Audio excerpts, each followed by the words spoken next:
Good afternoon. Chief Executive Ninja Scott Barbrett here. Going to talk with you a little bit today about the history of moto-ninja and how we came to be in the current state of affairs. So approximately 1 year ago, the light bulb went off in my head that I need to be putting advertisements on my motorcycle.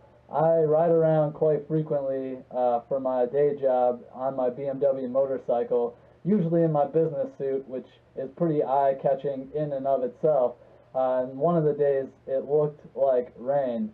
So I had one of my samurai sword umbrellas on my back, and all of a sudden I started noticing that everyone started noticing me. They were looking at me, and I had the idea, well, why not, why ninjas? Why does this work? I don't really know what it is about ninjas, but everyone seems to respond very favorably to them. So with the light bulb going off of putting advertisements on my motorcycle, I decided, why can't I scale this up to potentially have other riders riding around as ninjas? And then I thought, hey, why don't I get all the people that are trying to avoid sitting in traffic during their daily commutes to make a little extra money on the side? And with this business model, I realized that there is a pretty strong likelihood of different liability considerations, such as distracted drivers, or at least claimed distracted drivers, one of the riders potentially getting in an accident. So the first thing I decided was that setting up a business entity to protect myself and my personal assets from any potential liability that should arise from getting these operations in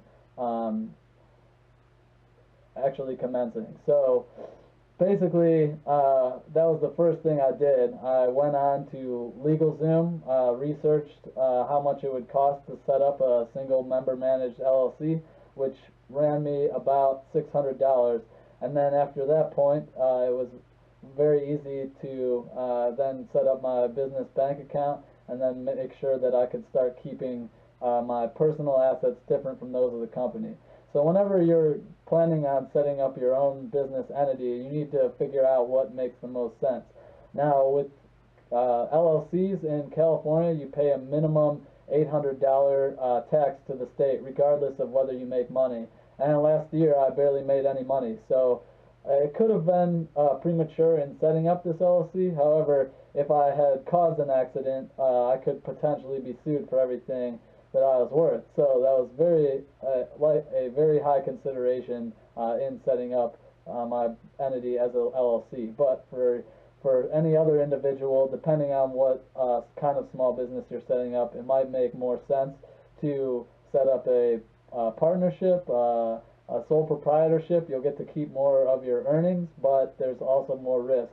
You'll be able to get more of a loan from a bank, but then you won't be able to shield yourself if any other issues should arise. So if you have a relatively safer business entity, it might make a lot more sense for you to set up a sole proprietorship. But I would highly recommend finding a local legal professional and having a consultation with them about what they think is the best way to go about setting up your business. I figured out that from my studies in my MBA that an LLC was probably the most reasonable, at least at this point, for setting up an entity, and they become quite popular throughout the country. And eventually, when I grow to, well, as operations continue to grow, might end up switching over to a corporation type legal entity. So it really just kind of depends how your business progresses, but LLC is definitely a recommended business entity for small businesses that have a high risk component.